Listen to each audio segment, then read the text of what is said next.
Oh, man. Hey, good morning. It's Miguel. And today is February 14th, 2019. Yes, the ninth year of the first decade of the ninth century of the first millennium. Is that right? No, the second century. Ah, yes. No, the second millennium. What am I talking about? I'm a second millennium kind of guy. At least I have been for the last 19 years. How are you doing? So it is raining like the dickens outside. Wow. In fact, this morning I heard thunder rolling, which is actually quite uncommon here on the Central Coast, here in Lompoc. And it was pleasing for me to hear. I like to hear it. I grew up in Albuquerque, New Mexico, and during the summer times, we have something called the monsoon season. And what that means is that every afternoon it rains a little bit. And quite often there is lightning and even some thunder associated with the rainstorms. What's that all about, you might ask? Well, I don't know, but I just got used to it. And for me, it's almost always the case that lightning is associated with thunder. And actually, that rain is associated with lightning and thunder.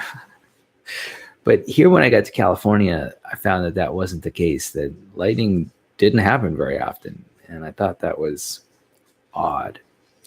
I don't know what it is about New Mexico that creates lots of thunder and lightning. I can't say. I don't know how somehow our atmosphere is different here in California. I'm not sure why. Maybe it has to do with moisture, the moisture content of the air. I don't know. I don't know why there's lightning and thunder all the time in New Mexico. Actually, quite stunning displays of lightning. Some of the most stunning displays of lightning that I've ever seen in my entire life, I've seen in New Mexico, and even like Albuquerque. Just so much beautiful lightning. I mean, like spider webs crossing the entire sky. Love that stuff.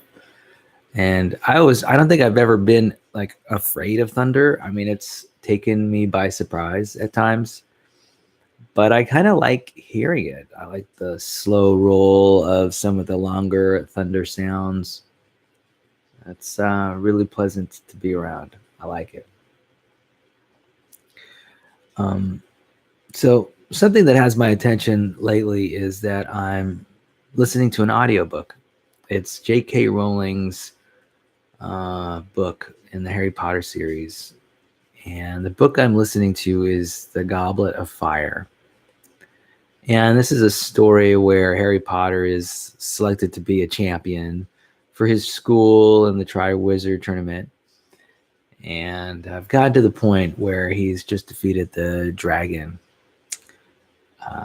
using his summoning spell, where he summons his broom, his flying broom. He's a wizard after all, right? It feels strange for me to even say these words. It's not often that I talk about fiction or fantasy literature, because for me, interestingly enough, my focus has been psychology, science, fact-based type literature that for me is just a big part of what I've always read. And so talking about fantasy literature is a little odd for me. It's weird. Flying broomstick. Like, this is a phrase that never is uttered by my mouth. My brain is asking myself, are you sure you want to say flying broomstick? Because because that idea is just so fantasy. It's so fictional that it's kind of funny for me to even contemplate. But I tell you, I sure have been enjoying these Harry Potter series of books, and I really like the story. And of course, I rave about J.K. Rowling all the time, and it's gotten me to think about what I enjoy about the story. Whether it's I guess it's the fantastical aspect of it, the aspect where anything can be possible.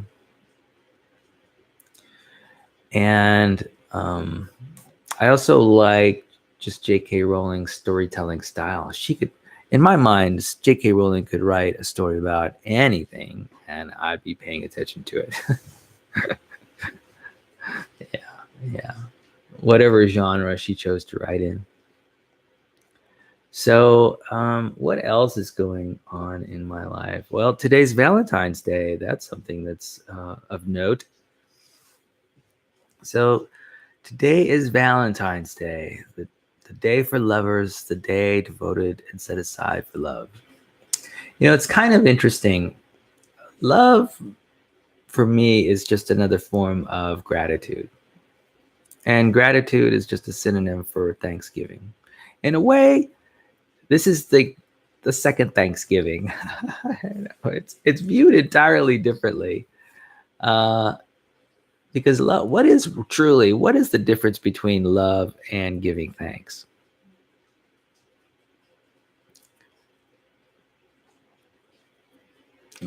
In a way, they're both different forms of gratitude. And,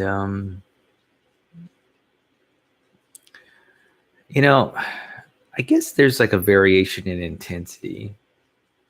I think love seems to be, it's a rather more intense emotion quite often, but it doesn't have to be. There are a lot of people who have long-term relationships. Really, if you just look at a distance, it's really a kind of friendship. I think pretty much all love boils down to friendship. All loving relationships, all romantic relationships are just kinds or sorts of friendships. I think it makes sense to put love and friendship sort of on the same playing field. I have a feeling that they're very nearly identical. And, a lot of this, we've inherited a tradition about what romantic love is and how it's different from friendship. This tradition has been passed down through the millennia, and,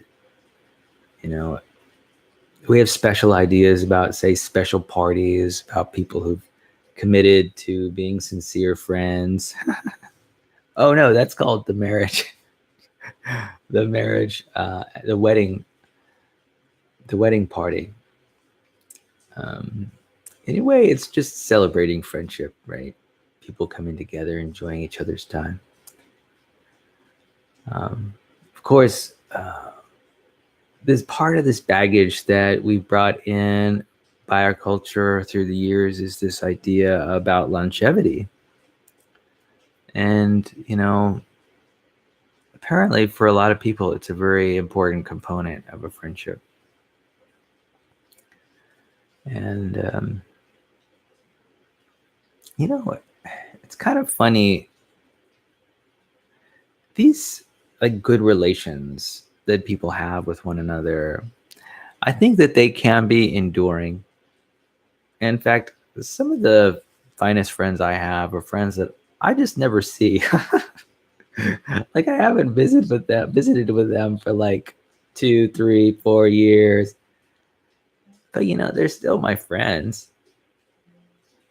And I think an argument can be made that even despite us as friends not meeting together face to face, we're still friends. And, I think that's probably not unlike what romantic relationships could be. Yeah, this whole idea that, it's time for the relationship to end. It's It's pretty funny. I'm not sure what that's about. Where did that come from? I have a feeling that friendships just continue, whether they end up well or poorly. Um, they're always on some level. There's always some level of friendship, at least in my mind.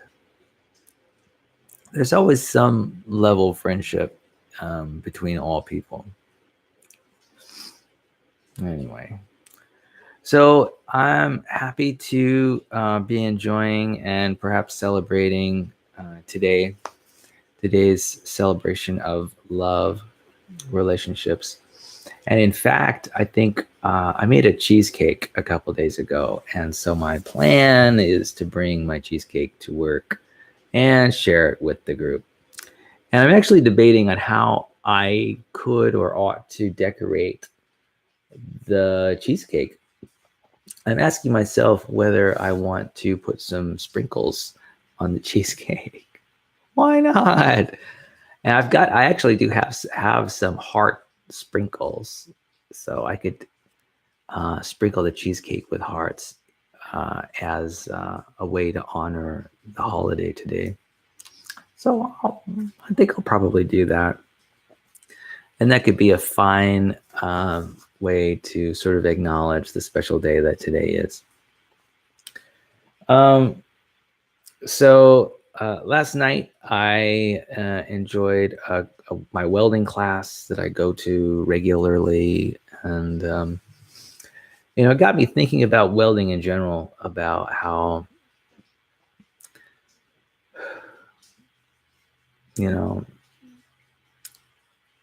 essentially welding is spending a lot of time looking at a puddle of melted metal and then playing with it with your torch, moving that puddle around. And it's my class is like 2 or 3 or 4 hours of just playing with this molten puddle of metal. How many hours can one play with a molten puddle of metal? Apparently people can do that all day long. How do they do it all day long? I don't know. I have a feeling that if I think if I spend more time welding, I think I'll probably learn to enjoy playing with a puddle of molten metal. I mean, that's what you've got to do. I mean, I can imagine. Right now, I can't really do it for any more than like 2.5 hours. I can, but I lose interest. I mean, after playing with the same puddle of molten metal for 2 hours, I'm kind of done. Maybe it's just I'm feeling tired. It is the end of the week, so that's probably it. If I had a little more energy, I could throw in another hour of paying attention to the molten puddle of metal. Why not? Let's do it for 3.5 hours. All right. So anyway, I've been enjoying reading my welding technology textbook, and I'm reading other books too. And speaking of books, I think we'll start going over some of the highlights to a book I read a little while ago called The Happiness Makeover. And we'll start with a highlight that I highlighted on page 7 of the book. And the quotation reads, "While certain thinking creates happiness, happiness itself may also create better thinking. There's a growing body of evidence that people think more effectively and expansively when they are happy than when they are not," noted Professor Barry Schwartz in a recent speech to Swarthmore graduates. I think that's really true. In fact, the clearest thinking and the best thinking I think I've ever done is thinking that I do in a good mood. There's something about being happy and content that makes for good thinking.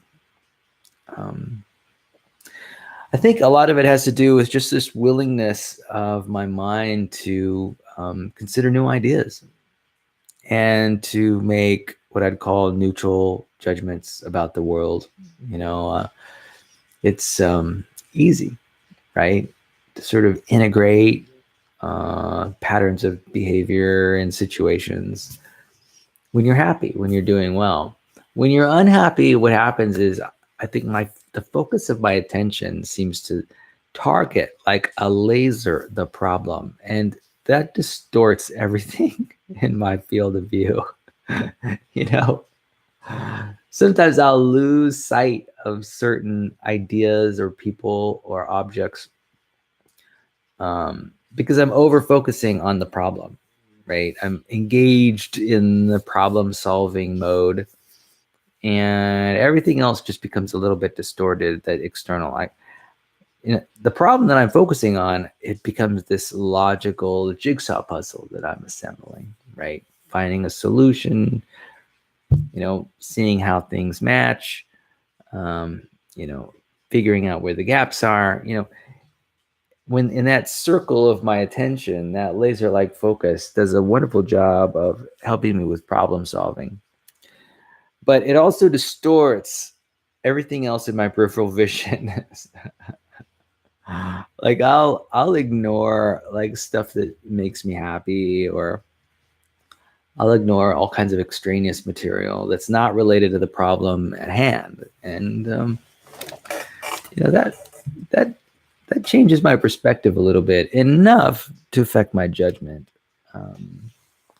Now, my judgment about the problem itself is actually quite unaffected and is quite good. But my judgment about everything else in relation to that problem is, well, there's an adjustment. Yeah, because of where my attention has been placed. But when I'm happy, I don't seem to overfocus in any one place or another. And so it works out. So I think that's the main reason why when people are happy, they make better decisions. They just make better choices. And when people are unhappy, they're somewhat disturbed. They tend to over or under focus on certain items in their external reality. Yeah. All right.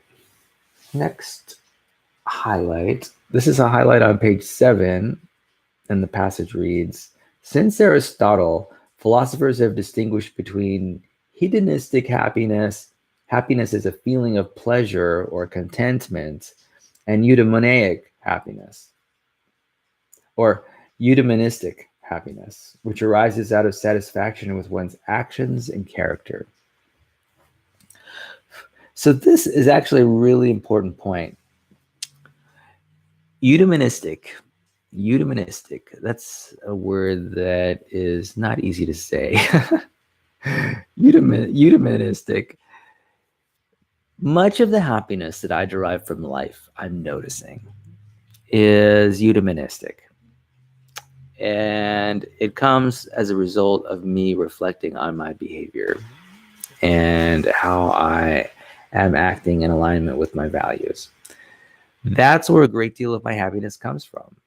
How much of that happiness do you think comes? I would say 80% of my happiness is eudaimonistic happiness. How can you say that, man?